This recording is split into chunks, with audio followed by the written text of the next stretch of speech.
y pues se la pasaron bien. Yo creo que se la pasaron rico, ¿verdad? Dulce, sabroso, en el nombre del Señor.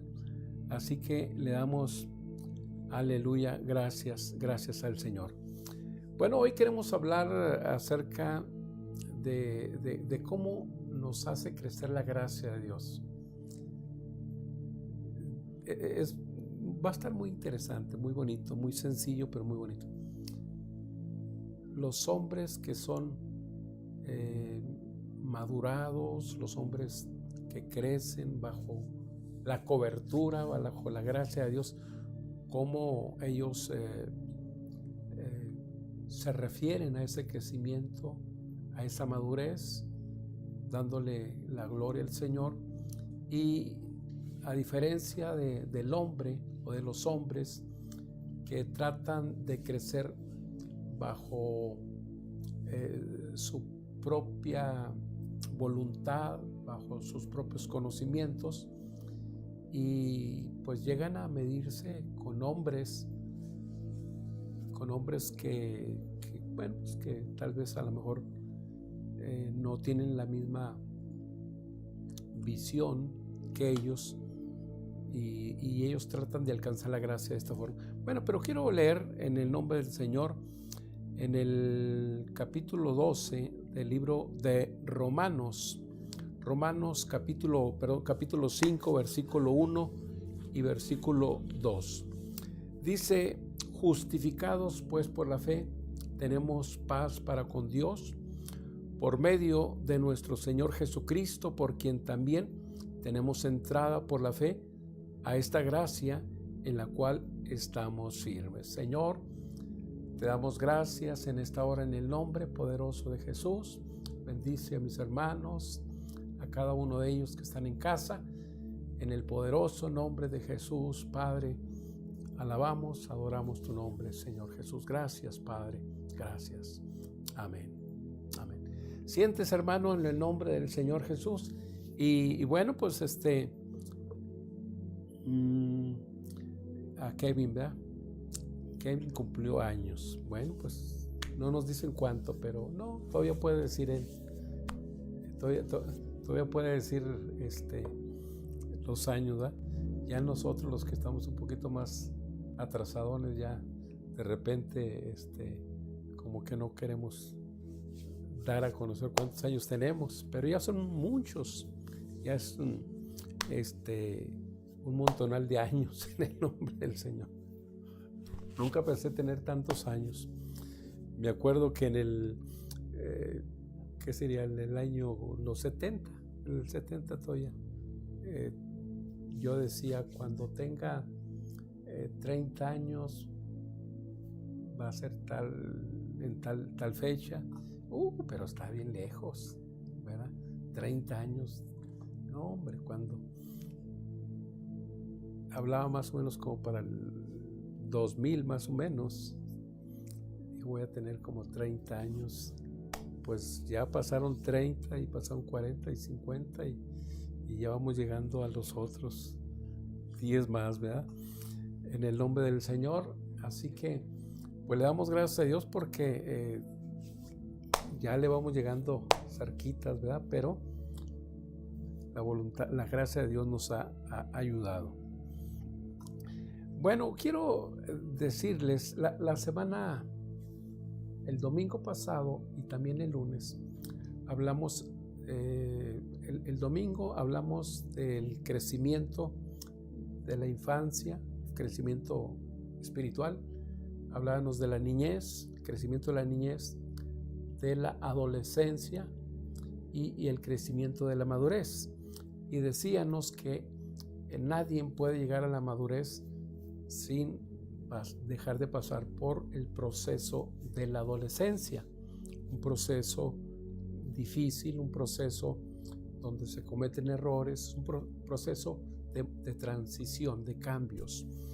Y el día lunes en la célula hablaba yo acerca de las células, no de las personas, sino de la formación de grupos pequeños de células. Y les decía yo que el primer paso el paso de la infancia, el paso cuando se inicia una célula, se abre una célula. El primer paso es el paso de la infancia, el primer paso de la niñez espiritual del grupo de la célula. Y después pasamos al segundo paso, que es el paso de la adolescencia. Hablo de los grupos pequeños de las células. Lo manejaba yo el lunes de esta forma. Y el segundo paso, el primer paso se maneja más o menos como alrededor de, vamos a decir, 2 semanas, alrededor de 1 mes y medio más o menos. Y les decía yo que el primer paso en el grupo pequeño, en una célula, es darles a conocer el objetivo del grupo, porque se está creando la célula, porque se está formando la célula, darles a conocer los objetivos, las metas. El segundo paso ahí mismo es pues conocerse, entablar un diálogo, conocer los nombres, fomentar el compañerismo. Y luego en el segundo nivel, que es el nivel de la adolescencia, es el nivel más o menos cuando tenemos alrededor de 10 semanas. Cuando ya tenemos 10 semanas reuniéndonos, hay que dar libertad para que el grupo participe y el grupo externe los deseos, qué es lo que quieren hacer en la célula, tal vez algún tema en específico, tal vez el grupo estará inquieto porque quieren alabanza, quieren algún tipo de alabanza, o quieren que le metamos algún refrigerio.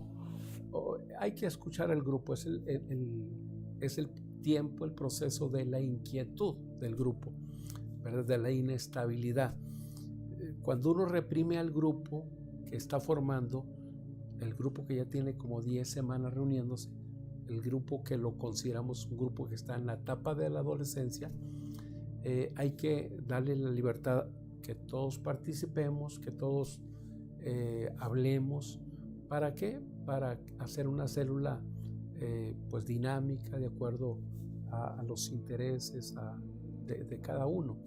Y luego la célula en la etapa de la adolescencia entra en un proceso de estabilidad, porque va a entrar a la etapa de la madurez. Es decir, cuando ya la célula ya tiene reunido más o menos como 3 meses, ya tienen reunidos 3 meses, pues ya es una célula madura, ¿verdad? Una célula que se estabilizó, que logró superar los obstáculos, logró superar los problemas. Ahora la célula o el grupo pequeño ya tiene estabilidad y debe entonces pues conservarse el compañerismo, la coinonía, la convivencia, porque en ese grupo, en la etapa de la madurez, si el grupo sufre en alguna reunión algún problema, alguna dificultad, pues es muy natural que eso suceda. Pero si vuelve a repetirse la segunda semana, la tercera semana, debemos tener mucho cuidado para que la célula no se caiga, porque tal vez estamos enfrentando una crisis, ¿verdad? En el grupo. Así que esto lo mirábamos el día lunes. Y hoy vamos a mirar, en este día, vamos a mirar cómo la gracia de Dios nos lleva al crecimiento. Primero, ¿cómo veía Pablo, el apóstol Pablo, cómo veía el crecimiento o la madurez? Bueno, en el año más o menos 59 después de la era cristiana, en 1 Corintios capítulo 15, versículo 9, 1 Corintios 15, versículo 9, Ahí vamos a mirar cómo veía Pablo. Usted sabe, usted conoce quién fue el apóstol.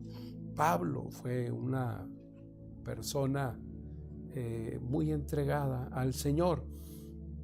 Y el apóstol entonces nos dice allí en 1 Corintios 15, versículo, aleluya, 9. Nos dice que Él es el más pequeño. Dice, porque yo soy el más pequeño de los apóstoles, tanto que no soy digno de ser llamado apóstol, porque perseguí a la iglesia de Dios.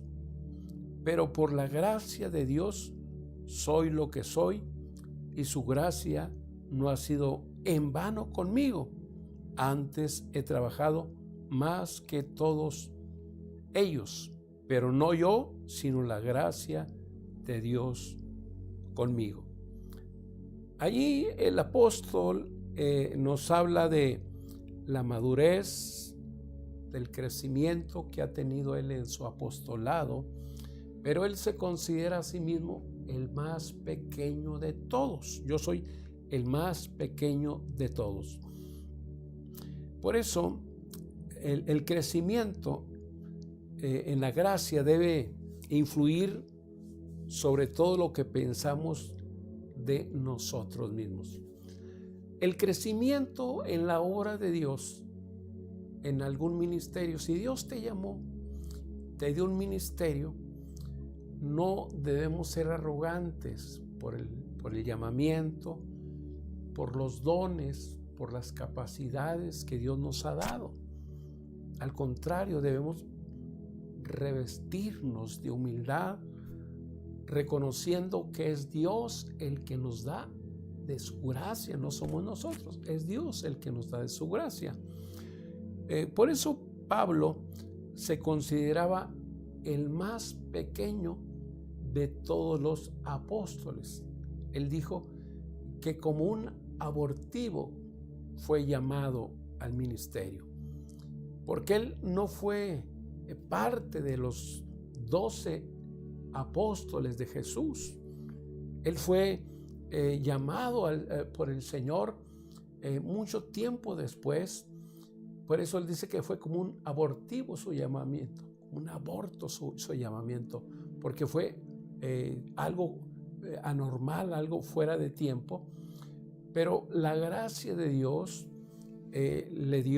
lo llenó tanto la gracia de Dios, que escribió infinidad de cartas. De hecho, casi todas las cartas son de él, ¿verdad? Romanos, Corintios, Gálatas, Efesios, Filipenses, Colosenses, Primera, Segunda, de Tesalonicenses, Efesios, Filemón, Tito, hasta el libro de Hebreos, por ahí se le considera que también lo escribió. Trabajó muchísimo, pero él se consideraba el más pequeño de todos ellos. 4 años después, más o menos en el año 63, allí en Efesios capítulo 3, versículo 8, estamos viendo de cómo se consideraba el apóstol San Pablo. 3, versículo 8.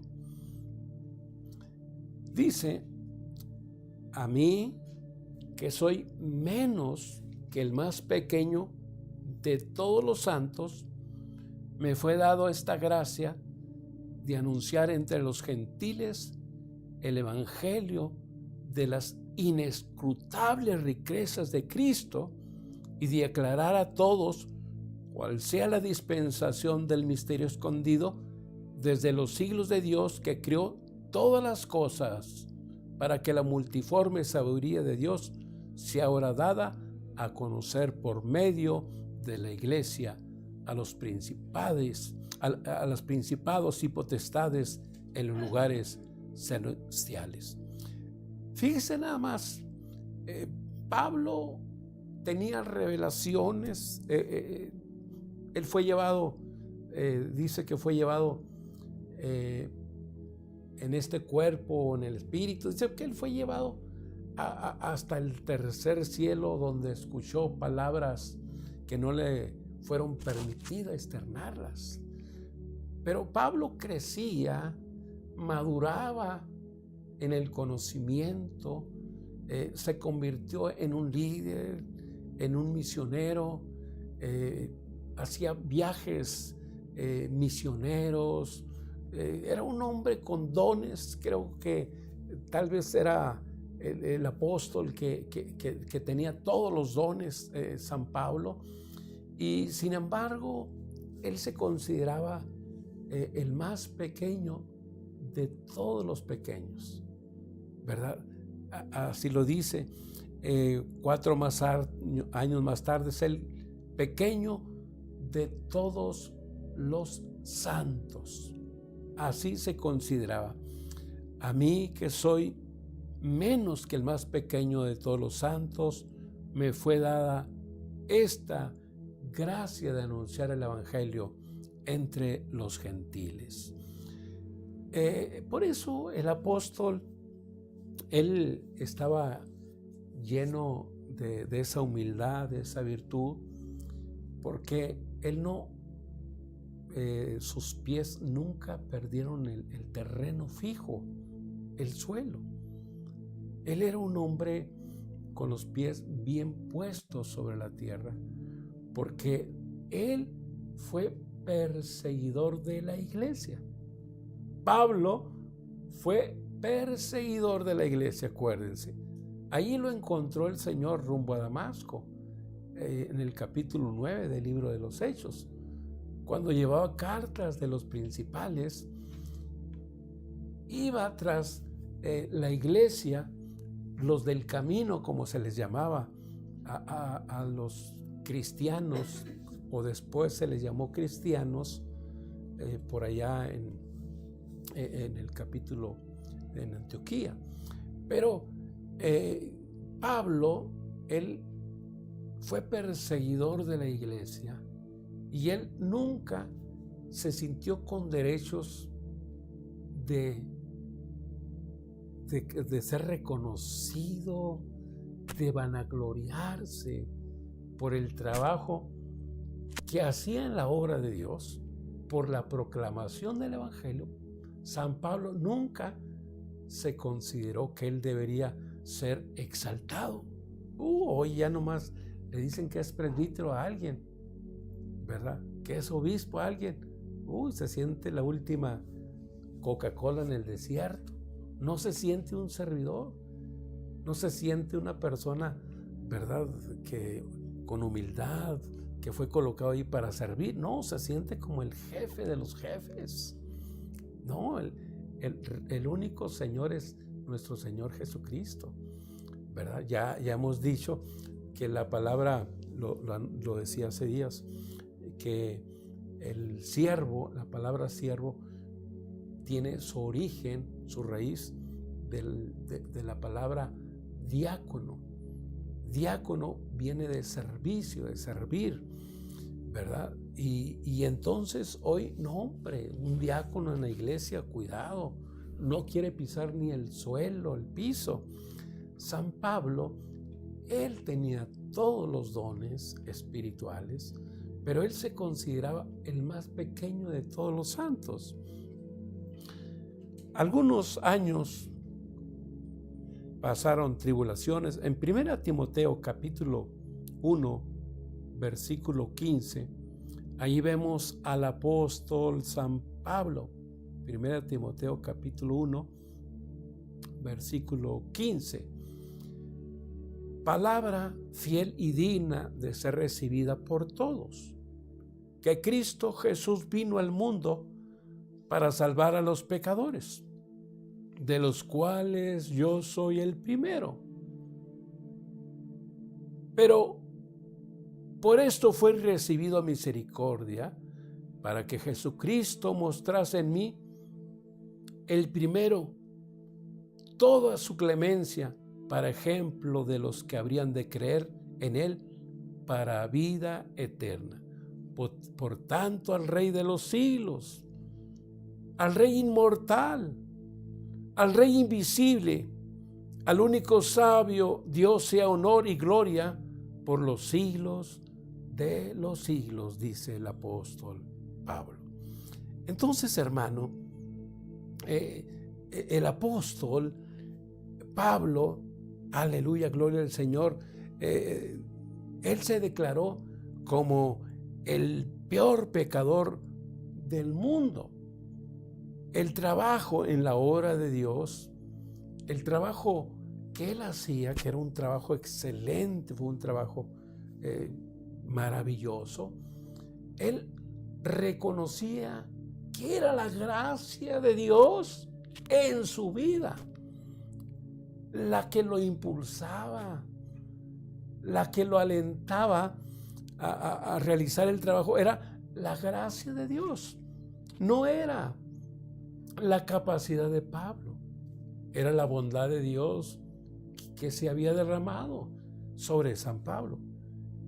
Cuando el Señor Jesús le dijo a Ananías, ve y ora por Pablo, ahí hay un hombre que ha perdido la vista, su nombre es Saulo, ve y ora, aleluya. Y dijo Ananías, no, Señor, este hombre, yo sé quién es perseguidor de la iglesia, yo sé que en la ciudad de Jerusalén él estuvo dando consentimiento para que mataran al primer diácono, al primer mártir llamado Esteban, y aquí tiene mucho pueblo y trae cartas de los principales para dañar a tu pueblo, a tu iglesia.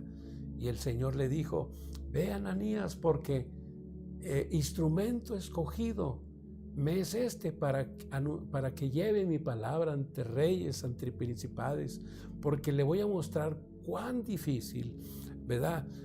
Cuánto es necesario padecer por causa, ¿verdad?, de mi nombre. Y Ananías entonces dejó de temblar y llegó y le dijo, hermano Saulo, el Señor que se te apareció en el camino me envió a que orase por ti para que recobras la vista. Y le puso la mano y entonces San Pablo recobró la vista. Aleluya, ¿verdad? A nosotros el Señor nos llamó. Ninguno de nosotros se debe sentir jefe en la iglesia, porque todos somos pecadores. Fuimos pecadores y seguimos siendo pecadores. El Señor nos trajo por su misericordia.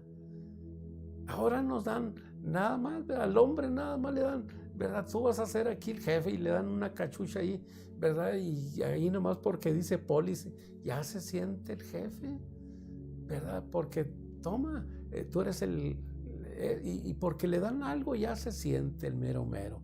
Hermano, no, en la iglesia somos servidores, todos fuimos llamados para servirle, aleluya, a nuestro semejante en el nombre del Señor Jesucristo. Por eso, nadie puede llegar a Dios por sus propios méritos, por sus propias obras. Ni tú ni yo podemos llegar a la presencia de Dios por nuestros propios méritos. Nadie. Ni puede lograr la aprobación de Dios. Aleluya. Ni puede lograr la aprobación de Dios a través del esfuerzo humano. Nadie.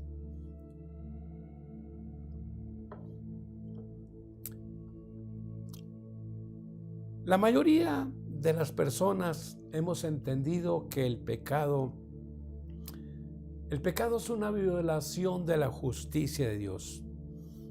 Así que comprenden por qué se tenía que juzgar a Jesús en la cruz.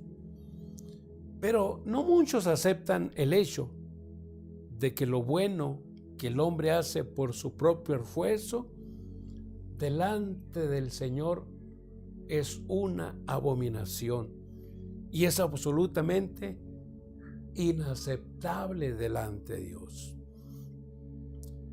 Las mejores obras, dice el libro de Isaías, capítulo 64, versículo 6, dice que las mejores obras del hombre, dice que son como trapos de inmundicia. Así lo dice el libro. Describe, aleluya, entonces todas nuestras justicias, dice, son como trapos de inmundicia. Así, nuestras mejores acciones, nuestros mejores hechos, nuestros mejores eventos, lo mejor que hagamos, no nos justifican delante de Dios. Nada. Delante de Dios nuestras obras son obras abominables. Es la gracia de Dios la que nos hace, la que nos lleva a justificarnos, la que nos lleva al crecimiento delante de Dios. Todas nuestras obras son como obras de inmundicia, gloria al Señor.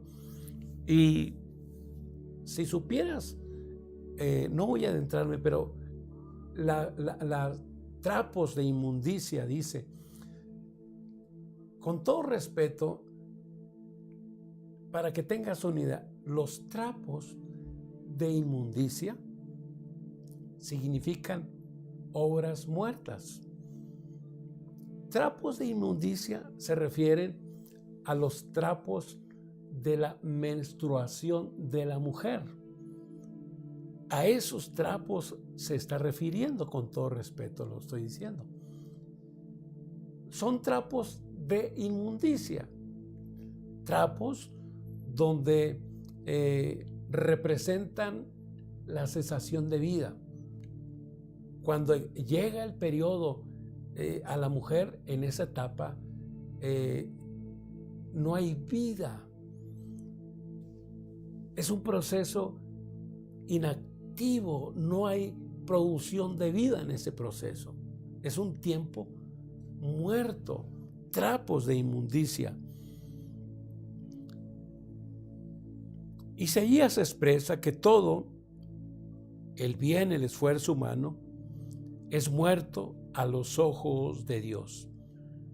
Obras muertas. En Hebreos capítulo 6, versículo 1, voy a invitarte que leamos el libro de Hebreos capítulo 6, versículo 1 y versículo 2. Dice, por tanto, dejando ya los rudimientos de la doctrina de Cristo, vamos adelante a la perfección, no echando otra vez el fundamento del arrepentimiento de obras muertas, de la fe en Dios, de la doctrina de bautismos, de la imposición de manos, de la resurrección de los muertos y del juicio eterno. Las obras muertas no se refieren al pecado, se refieren a las obras que el hombre ejecuta con el esfuerzo propio. Cuando alguien se quiere justificar delante de Dios basado en su propio esfuerzo, en sus propias obras, delante de Dios son obras inmundas, son obras muertas. Nunca podrás justificarte o podremos justificarnos delante de Dios a través de nuestras obras. Dios no acepta nuestras obras. Isaías 64:6 son como trapos de inmundicia, son obras muertas, obras muertas. Por eso San Pablo, él le daba la gracia, le daba la exaltación al Señor. Él nunca dejó de sentirse pecador. Aunque tengas 30, 50 años, 60 años en la iglesia, nunca debes dejar de sentirte pecador. Nunca debes sentirte mejor que tu hermano, que el amigo. No, siempre debemos guardar la humildad, debemos ser sencillos, cuerdos y saber que nosotros solamente nos sostenemos por la gracia de Dios. La gracia de Dios es lo que el hombre no puede producir. Nadie puede producir la gracia de Dios. El Señor fue el que produjo la gracia de Dios, el que nos sostiene con su gracia y el que nos sostendrá con su gracia. No son nuestras obras. No son nuestras obras las que nos van a justificar delante de Dios.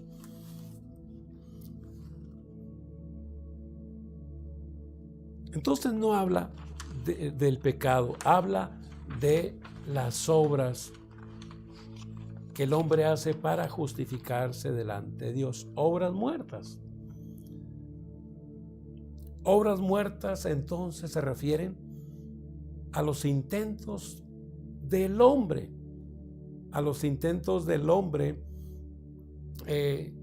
por presentarse, por llegar a Dios a través de sus propias obras, de ganarse la aprobación divina, pero no puede lograrlo.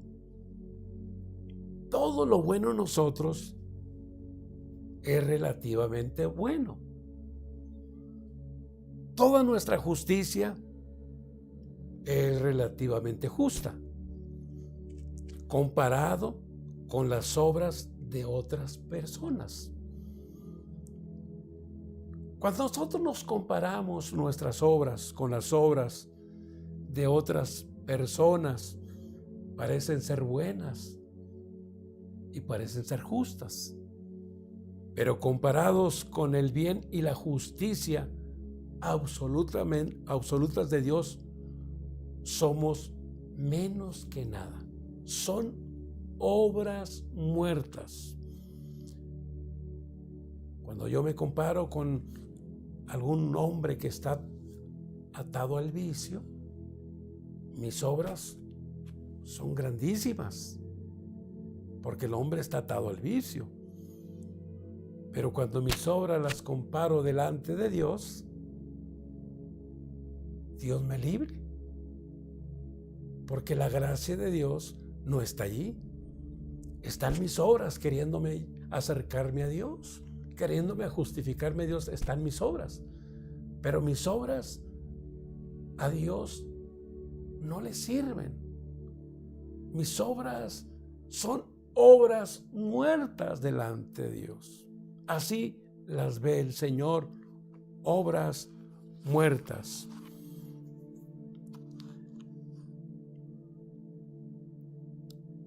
En Lucas capítulo 18, te voy a dar un ejemplo de cómo nosotros nos comparamos. Lucas capítulo 18, versículo 9, dice: el Señor, en esta historia que vamos a contar acerca de dos hombres,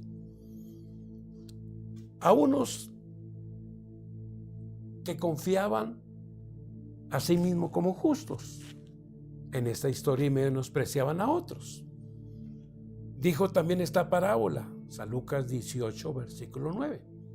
A unos que confiaban en sí mismos como justos y menospreciaban a otros, dijo también esta parábola. Versículo 10. Dos hombres subieron al templo a orar. Uno era fariseo y el otro era publicano. Lucas 18, 10.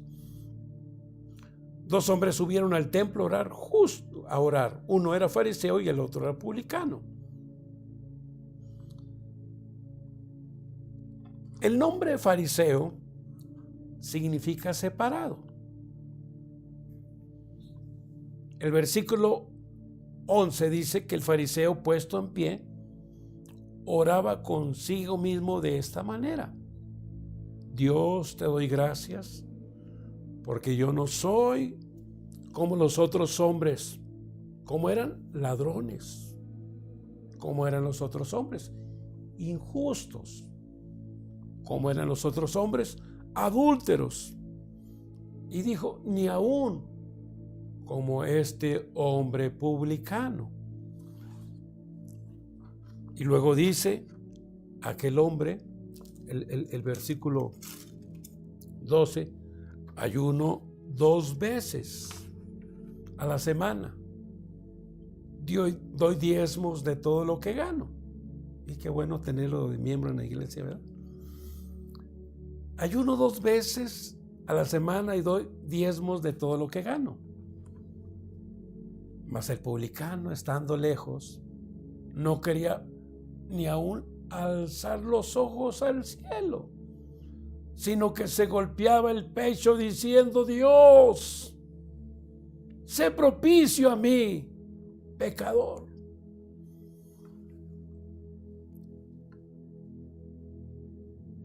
Los fariseos eran los principales de la comunidad.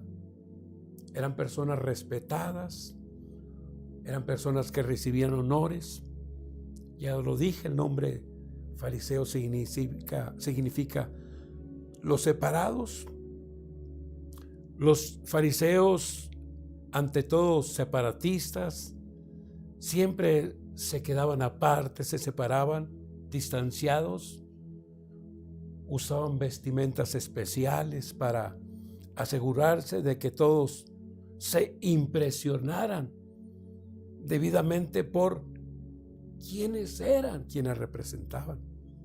Los fariseos eran legalistas, ocupados en guardar no solo la ley mosaica, sino los miles de reglamentos que habían sido agregados a través de los años. A los fariseos les gustaba especialmente ocuparse de lo externo, como el diezmo y la purificación ritual. Los fariseos creían que podían cumplir las normas de Dios guardando los reglamentos externos. Como cualquier legalista, estos hombres eran muy orgullosos. Así eran los fariseos. Pero ¿cómo eran los publicanos? Bueno, el publicano era un hombre que trabajaba con el gobierno romano. Pero el publicano no tenía un salario del gobierno romano. El gobierno romano no le pagaba un salario al publicano. El publicano cobraba los impuestos a sus hermanos, los judíos. Y de allí ellos lucraban. De todos los impuestos, ellos hacían su fortuna, hacían su riqueza. Por eso se les consideraba traidores de la patria. Eran aborrecibles los publicanos. Pero ¿qué decía el fariseo con sus vestimentas especiales? ¿Cómo se presentaba a orar este fariseo? ¿Verdad? Se presentaba a orar, ¿verdad? Levantaba las manos y volteaba a su izquierda, a su derecha, y miraba a los hombres y se dio cuenta que ahí estaba un recaudador de impuestos. Y entonces él, pensando que por sus obras era justificado delante de Dios, dijo: oh, yo no soy como los otros hombres. Yo no soy ladrón, ¿verdad? ¿Qué más dijo? Yo no soy.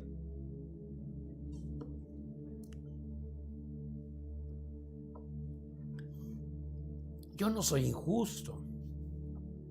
Yo no soy adúltero, como los otros hombres. Oh, dijo, ni como este publicano que está aquí. Yo ayuno 2 veces a la semana. Ayuno el martes y ayuno el jueves. A lo mejor usted ayuna, hermano, el domingo. O el sábado. Digo, yo no soy como este hombre.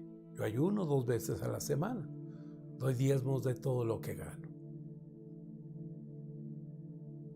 Y entonces, oyéndolo, creo que no lo dijo en voz baja. porque estaba retirado el publicano. Creo que lo gritó, lo externó, y era cierto lo que estaba diciendo.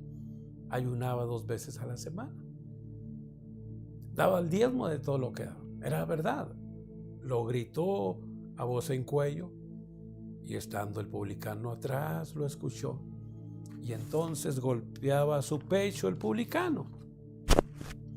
Dijo: Señor, sé propicio a mí que soy pecador. Señor, sé propicio a mí pecador. ¿Y cómo dice la Biblia?